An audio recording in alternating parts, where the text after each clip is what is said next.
Hey there. Welcome to All Things Social Security. I'm Stephanie Joy. Whether you are a first-time viewer, an occasional viewer, a subscriber, or one of the three tiered benefactor members, I want to welcome you and let your video begin.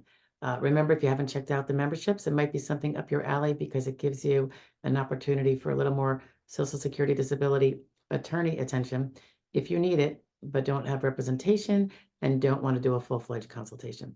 Okay, have a great one, guys. Stay tuned. Good morning. All right, little ditty about unsuccessful work attempt and when that comes into play and when it can be really helpful. Okay, so reviewing a situation with somebody who has been disabled since like 2020, didn't file right away, unfortunately. Um, Waited till 2024, thinking, he was going to get better, improve. A lot of people do that, and it's totally understandable. It's the optimist, right? But sometimes we just have to be a little objective and sometimes cover our bases. You can still think you're going to get better and still file for Social Security disability because if you do get better, you can have a closed period and just get it temporarily or not at all if it doesn't last 12 months. So, something to think about. But in any event, we have this whole big time frame to look back at and determine can one allege that they were disabled in 2020. And in this situation, a year into it, the person tried to go back to work and earned substantial income for about 4 months straight. And does that mean now you're not disabled for that time period? That was SGA. You're going to have to make your alleged onset date something after 2020. So, what we do is look at the amount of the income. Is it SGA? Okay, it's SGA. If it wasn't SGA, it wouldn't matter because while you're disabled, retrospectively or forward, you can work under SGA. And if you're doing it properly, it doesn't interfere with the finding of disabled. Okay. But if it's over SGA, you have to look at first of all, make sure it's over SGA. If it appears to be over SGA, there are times when certain expenses or other bases can be utilized to show that it wasn't in fact over SGA when these certain principles are applied. I won't go into them here. But assuming they all end up being SGA, then we look at the time frame. In this case, it was only 4 months. So my plan is to argue that that is a unsuccessful work attempt and does not interfere with an alleged onset date that preceded that. So the claim can go right from 2020 all the way forward. Now, of course, filing in 2024, you're never going to get paid all the way back to 2020, even if you prevail and prove 2020. However, it's nice to prove 2020 for a few reasons. Number one, all those 0 years of work you had no longer are going to be averaged into your calculation to determine your benefit rate, thereby dragging it down. They don't count now. So you're not dragging in all these zeros that are going to drag down your average lifetime earnings over the 35 years and your benefit as a result, your benefit amount as a result. It also can affect when you get Medicare. You have that 2-year wait. In this case, it might not have made a difference, but oftentimes it does. You want that date to be even before when you're not going to get paid for because now your Medicare eligibility date is much earlier than if you had a later date. So there are good reasons for unsuccessful work attempt. And the basics of the unsuccessful work attempt are the SSDI's encouragement of people to try to work. Because if you can work, it betters your future retirement, Social Security, it betters your quality of life now, and you're not taking from the Social Security Disability Fund because you don't need to. So they have something called the unsuccessful work attempt. We also call it the failed work attempt, but I think officially it might be UWA. And if you try to work and you go over SGA and you're trying to work as much as possible, I mean, even if you're making like 20,000 a month and you have to stop due to your disabilities. So you kind of want to always be treating and, making sure you're covering your bases or it's pretty obvious from your medical records or statements to your doctor or whatever, how difficult it is. Um, if you have to cease that level of work, you either stop entirely or you drop it, go part-time, and you're working under SGA now. That over SGA period of time, if it's under 6 months, guys, to the T, it cannot hit 6 months. It's kind of a black and white rule, I think. If you had to stop in less than 6 months, it is a valid argument to say that it was an unsuccessful work attempt. I have not seen that argument fail in my practice ever. So I think, the writing is usually on the wall that it was exactly what. Now, of course, in my cases, it's always been that way. Now it got too bad and I had to stop. If you had to stop for a reason that had nothing to do with disability, obviously, then it's not an unsuccessful work attempt. For instance, you decided you want to stay home with your child, or you had a baby and you want to stay home with it, or uh, the business closed down and you lost your job after 4 months. That would not be, I don't think, an unsuccessful work attempt because your disability didn't cause that. The business failure did. If you are fired and you are fired due to poor performance because of your disability, let's say you're calling out sick a lot, let's say you're really slow on the pace and you're not keeping up and they're like, we got to let you go, that would definitely be great evidence of an unsuccessful work attempt. So if you get any kind of PIPs, performance improvement, right? Performance PIP, what does it stand for? Performance improvement something.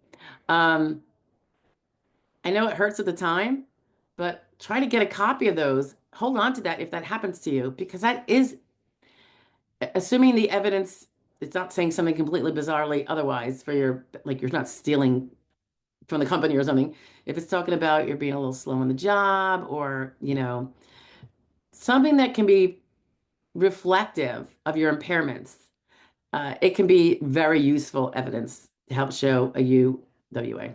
All right. And yeah, you always want to go for your oldest date of onset. So check to see if any of those work little interruptions where you're trying could be an unsuccessful work attempt, because then you can bring your onset all the way back to Timbuktu, way back. All right. I go through all those numbers with my people. I do that usually in my first conversation with anyone who I'm thinking of representing. So, all right. I'll talk to you guys later. Bye.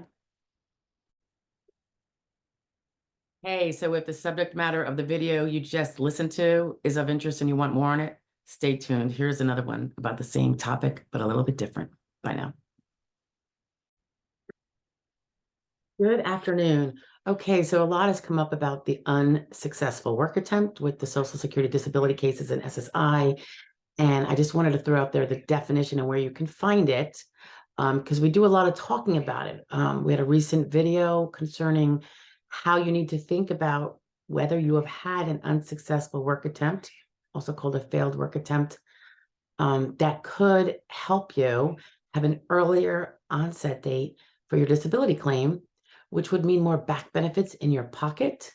It can also affect your primary insurance amount if you succeed in proving an unsuccessful work attempt and thereby getting an earlier onset date found to be true in your case. That can increase your primary insurance amount, whether in a small way or in a bigger way. So it's really, really important to not fail to consider this because it might apply to your case. All right, so if you go to DI space, I'm just going to be very obtuse about this, space 11010.145. It's called Unsuccessful Work Attempt, UWA, and this is an overview of it. So I'm going to put this up in our glossary section, but it will tell you that the definition of an unsuccessful work attempt, it's an effort to do work in employment or self-employment, so either one, that discontinues or reduces to a level that is non-substantial gainful activity. That's the SGA number we're always talking about. And there is a video on that you're going to want to see if you're not familiar with it. So if someone makes an effort to be employed or engaged in self-employment, and it discontinues or reduces below that threshold amount. So it's no longer substantial and gainful, but something less or zero.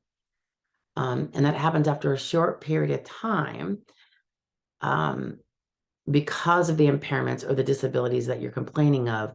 Or it can be if there is a removal of special conditions related to the impairment that were important and necessary for for you to continue working. The short period of time they're referring to that you were working over SGA has to be no more than 6 months. And that seems to be a hard, fast number. Not something that they can have discretion to push around, as far as I can tell.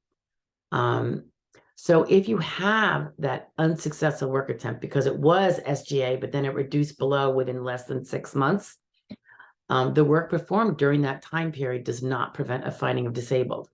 In fact, if you have this, even while you have a pending disability claim, you could ultimately, usually if it ends and then you say go to an ALJ hearing, you can argue that it was an unsuccessful work attempt and that your prior application date and alleged onset date still applies because you were disabled before then, and this was just a failed work attempt, because the SSA does encourage us to try to go back to work and be productive and not have to be on, benefits.